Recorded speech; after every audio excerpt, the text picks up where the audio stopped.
La corea de Huntington es una enfermedad neurodegenerativa hereditaria que, que ocurre por un defecto genético que se encuentra a nivel del cromosoma 4, específicamente en el gen Y15 o también llamado gen HTT.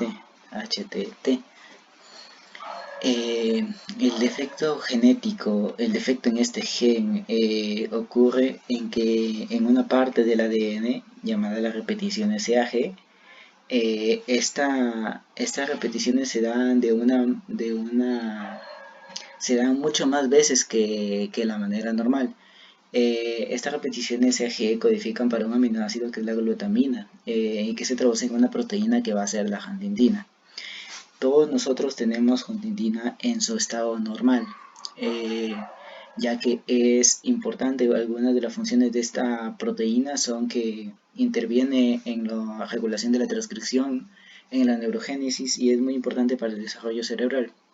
El problema está cuando esta proteína va a estar mutada, o sea, tiene un exceso de triplete SAG, lo que la convierte en una versión más larga de la proteína, que lo que va a hacer es que, aparte de no cumplir la función para la cual estaba diseñada, va a ganar una función tóxica para la célula. De algunos de los síntomas de esta enfermedad tenemos síntomas motores, que van a haber trastornos del movimiento, principalmente faciales y movimientos espasmódicos en las extremidades y en el tronco, y la forma de caminar que va a ser inestable. Va a haber también disminución de la capacidad intelectual, que aquí se menciona lentitud del pensamiento, problemas de memoria a corto plazo, cambios en el lenguaje y en la personalidad, y también, Eh, problemas psicológicos, trastornos del comportamiento como irritabilidad, depresión, alucinaciones y inquietud e impaciencia. Hay un número de repeticiones relacionadas a esta enfermedad. Se dice que cuando una persona presenta menos de 27 repeticiones, aquí presentamos menos de 27 repeticiones, no vamos a tener la enfermedad. Pero de 29 a 34 no la vamos a tener, pero la siguiente generación va a estar en riesgo de padecer la enfermedad. Y de 35 a 39, algunos individuos sí desarrollan la enfermedad, y también la siguiente generación está en riesgo. Mayor de 40 repeticiones ya es un problema, porque la enfermedad ya va a estar completamente desarrollada. Mayormente de 40 a 50 repeticiones se da, en el estado adulto. Cuando ya presentan mayor a 50 repeticiones, puede darse en etapas más juveniles, que se le conoce como la enfermedad de Huntington juvenil. La prevalencia de esta enfermedad es de 3 a 7 por cada 100.000 habitantes. Esta enfermedad se da mayormente en lo que es Norteamérica y Europa. Como ya mencioné, esta es una enfermedad autosómica dominante, que va a tener la probabilidad de que la enfermedad la transmitan de padres a hijos, va a ser del 50%. O sea, solo se necesita una mutación en un alelo nomás para que se presente esta enfermedad en la descendencia. Hay algo que se conoce también como anticipación génica, y que tiene que ver con el número de repeticiones, porque este número de repeticiones tiende a incrementarse conforme pasan las generaciones.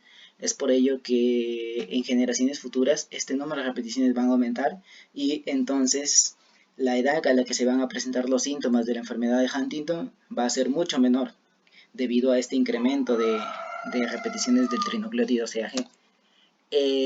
Uno de los mecanismos por el cual se produce esta enfermedad, el daño neuronal que ocasiona la enfermedad de Huntington, es porque la proteína huntingtina interacciona con una chaperona de 8 subunidades llamada TRIP. Esta chaperona va a ser encargada de plegar correctamente la proteína para que no pueda interaccionar con otra proteína. Hay una de estas subunidades que es llamada la CCT1, es la encargada de que la proteína tenga la cantidad de tripletes CAG correctos. Entonces, en ausencia de esta proteína, de esta subunidad, la proteína no va a tener la cantidad adecuada, sino que va a haber una expansión de trinucleótidos en esa proteína. Va a ser una versión más grande de esa proteína, lo que hace que no se pueda plegar correctamente. Y esto ocasiona que, debido al plegamiento incorrecto de esta proteína, va a haber una respuesta de caspasas y también del sistema proteasoma, del ubiquitin proteasoma, cuya función va a intentar degradar. El proteasoma es el que se encarga del reciclaje de las proteínas y las caspasas de intentar degradar las proteínas. Pero esta proteína es muy larga, entonces no se va a degradar completamente. Al degradarse van a quedar fragmentos. Fragmentos de esa proteína van a ser muy tóxicos para la célula, lo que va a ocasionar que estos fragmentos se acumulen en el núcleo mayormente y interaccionen entre sí y se produzca una apoptosis o muerte celular. Otro mecanismo por el cual se produce la enfermedad de Huntington y tiene que ver mucho con los síntomas que caracterizan esta enfermedad, se da porque como una de las funciones de la huntingtina es regular el proceso de la transcripción, aquí vemos un gen que es receptor del D2, el gen D2, receptor de dopamina. Entonces este gen va a tener sus regiones promotoras, sus cajas TATA, sus cajas guanina-citosina y sus factores de transcripción como SBP1 y TF, que vemos que unidos a ellos tienen glutaminas. Entonces estas glutaminas en presencia de una huntingtina normal, la transcripción se va a dar este gen, se va a transcribir este gen, pero las cosas cambian cuando tenemos una huntingtina con expansión de trinucleótidos, de expansión de glutamina. Entonces estos factores de transcripción que proceden a la glutamina van a interaccionar con la proteína huntingtina mutada, lo que va a impedir que se realice la transcripción de este gen. Entonces ya no hay síntesis de la dopamina, y la dopamina es un neurotransmisor muy importante, ya que influye en el movimiento del cuerpo y también en el comportamiento, en el sistema cognitivo, en muchos de los síntomas que se van a presentar en la enfermedad al no poderse producir la dopamina. El diagnóstico de esta enfermedad se da por sospecha clínica, o sea, cuando se presentan ya muchos de los síntomas que caracterizan esta enfermedad y viendo también la historia clínica del paciente, para ver si sus padres o sus abuelos presentaron esta enfermedad, lo que lo haría propenso a que él también la presente. Y por exámenes de imagen como son resonancia magnética y tomografía computarizada. Esto es para detectar por las áreas del cerebro, porque en ciertas áreas del cerebro, debido a esta función tóxica que gana la proteína, ocurre un desgaste de la masa cerebral, principalmente en la región del putamen y el caudado en los ganglios basales. Ya, y para confirmar, se hace por diagnóstico molecular, que es por una prueba de PCR, en el cual se va a medir la cantidad de repeticiones que presenta el paciente.